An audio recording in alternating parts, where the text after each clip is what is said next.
Welcome to the 140th edition of Make Pro Wrestling Majestic again. I am Tigerhite. And I am Peanut Gallery. So, we're going to get right into the drama because there was quite a bit of it. And we obviously have to talk about Kevin Kelly. Yes. I mean, we can talk about him a little bit more because I have him in my segment too. But he was fired because he did some shit on social media. So, these are the tweets that I could find regarding it. Mm-hmm. Now, one of the circumstances that I have been hearing about him losing his mind is because he promoted, oh God, what was that movie called? It was really popular about child trafficking that came out like last year. Oh yeah, I know what you're talking about. Sound of Freedom. Yep, that's right. And Kevin Kelly was promoting the movie. I recommend it, by the way. It was a good movie. Mm-hmm.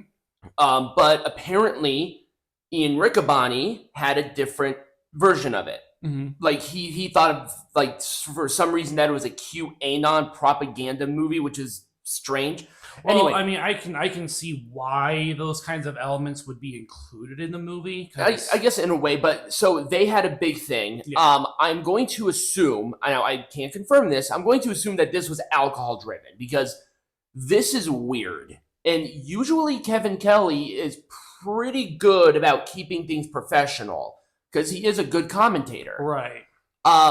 Do you think the firing is too much? I think it was way too much. I think a suspension would have been a little more appropriate. Yes. Because I also think that it's not I think that if Riccobani was doing anything with this, I think he should be punished too. Yeah.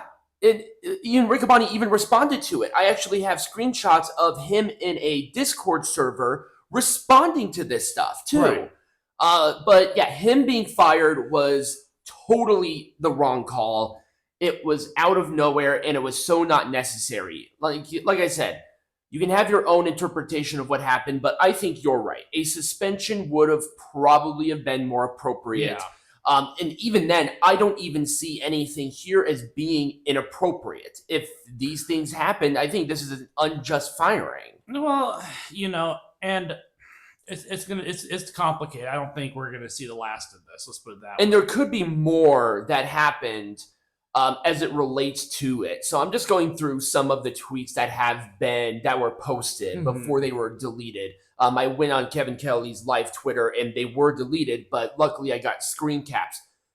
This is one of Ian Riccobani's responses in the Discord, and there has been proof that this is actually Ian Riccobani. Right. Here is my problem with this. I'm filibustering so people can read because there's a lot of information here. This is why social media is the worst thing to ever happen. Mm-hmm. Because these kinds of situations happen where you could be impaired, you could be pissed off, and Peanut Gallery and I, we had a little bit of a scrap last night. Was it alcohol driven? Yeah, but if we didn't post it on social media. Yeah, we didn't do anything on social media that warranted it. And we wouldn't do that because at the very least we keep within our minds. But people do that all the time. Yeah. When they get drunk or they get high, they do things that they wouldn't usually do. Right. Send certain images to certain people or go on weird rants like this. Yeah. So, like I said, these are just a few things that Ian Riccobani responded to. Very strange, and I agree with you. The dude responded on a Discord server, and this is a public Discord server, so anybody had access to it. And I wonder if there were other issues going on behind the scenes as well. That's what I know that Kevin Kelly also had issues regarding his placement in AEW as a whole. But it comes to my question on what the fuck do you think Tony Khan hired you for? Right. You weren't going to be a manager. People told you that you leaving New Japan to go to AEW and work for them was a bad idea. Right. Because he was lead commentator and he built up New Japan's English commentary quite well. He was the lead commentator. And he was not going to go and become the lead commentator for AEW. I can guarantee you that. There are a lot of people that are way more deserving of it than him. Jim Ross is pretty much out the door. He really only does 1 or 2 matches on Dynamite at this point. He's a lot older. Yeah. Bell's palsy really hurting him. Yeah, Bell's palsy. Taz obviously has a lot more experience, but I think Kevin Kelly is a lot better than Excalibur by a country mile. And they also have, Nigel McGuinness, who's great. Yeah. And Ian Riccobani and Caprice Coleman are strictly on Ring of Honor, so I don't know what the problem was. It was very strange. It was. This was the biggest thing. Peanut Gallery will go into it more later. Just a few more here about Ian Riccobani's responses and how they were inappropriate. Woo! AEW is not going to help people who were cut from the real glass during Revolution. They have denied that they're going to help with any medical expenses. Well, because they had a little disclaimer. I don't care. I don't care if you had a little disclaimer. It's kind of like the splash zone. Right. Except instead of water, it's glass. Here's the difference of those two things, though. When you get splashed, you get wet and it dries up. But when this is injury. Right. And not just injury, glass injury. Right. The tiniest bit of glass can totally destroy you. Yeah. If you swallow that in any capacity, all of that drink has to be taken away. They have to, cuts all over their bodies to what I heard. If that got into somebody's eye, they're basically blind. They're fucked. So this was incredibly dangerous and reckless, something that a certain CM Punk even warned about. Yep. Same thing. What was the point of this dumbass spot? It was a stunt is what it was. God. We'll get into it more later, but it just pissed me off about AEW's response. Even if AEW had that disclaimer, if you were a company with any sort of moral values in any capacity, which you claim you have, you should do it. You should do it. You should pay for their expenses. Because it's ridiculous. Do the spot in the first place. Yeah, you shouldn't have done, but they did it. Right. They have to take that responsibility. It's like, okay, you might get wet, or, the wrestler might fall in your fucking lap. Right. That's different than I am going to get injured with glass. Right. It's a much different situation. Sammy Guevara suspension, and I have some shit to talk because it is 100%. This is not his first suspension either. This shouldn't have been a suspension at all. Why the fuck was he suspended? Here's the problem. Okay, the entire suspension was because of the shooting star press spot. Right. How in the fuck was he supposed to know that he was going to land on Jeff like that? Right. Jeff put up his knees. Sammy Guevara's body was suspended. He had no control over his body on what it was going to do as soon as he left his feet. Right. He accidentally landed on Jeff's head, and that's a call for a suspension? Come on. I already know that, the Hardys are dissatisfied with their place in AEW. Matt Hardy's contract is coming up, and I do not see him re-signing with the company. And here's the thing. I think Sammy Guevara being suspended is a political gain. Oh, it is. Because Matt Hardy was just as upset as Jeff. Yep. And Jeff is out for a few weeks with concussions and I think a broken nose. Right.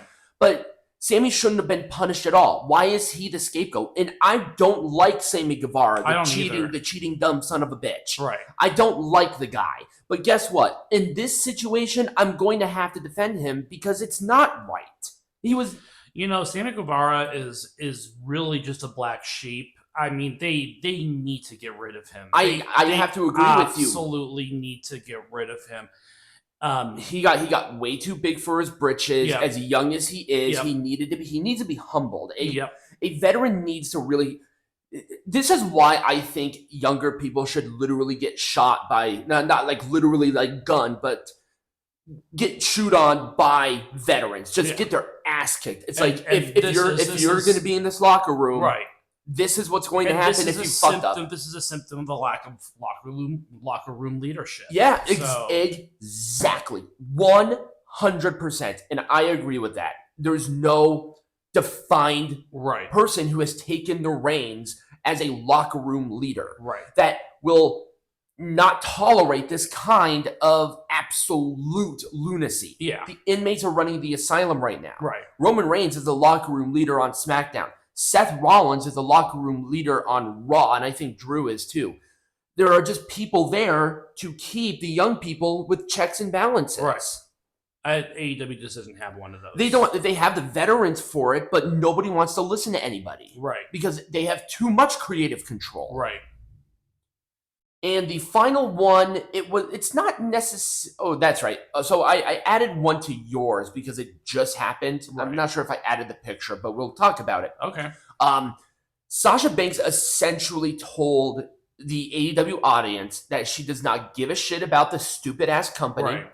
She is there to get the bag and go to where you are a professional. Right. She literally said, I am only there for the money. Yep. And I'm going back to WWE one day. Yeah.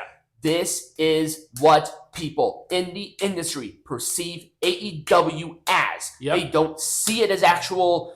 They treat it as TNA circa 2007. Right. It's someone that has a lot of money that just wants all the toys. Exactly. And they're going there for an easy payday, and they don't have to. It sounds oddly familiar, doesn't it? Yeah. I wonder.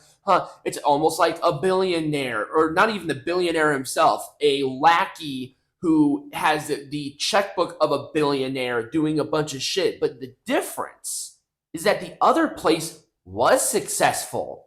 Kind of. They were beating WWE, which is the standard bearer for like almost 83 weeks is a year and some change. Oh, you're talking about WCW then? Who the fuck do you think I was talking about? I thought you were talking about TNA. No, WCW. Oh, that's true. Yeah. Well, TNA another example, but yeah. it's a different circumstance, same sort of wear. Yeah. But with TNA, they just don't die because there's actual passion for that brand. Like, there are people in TNA to this day that love and want to be in TNA. Right.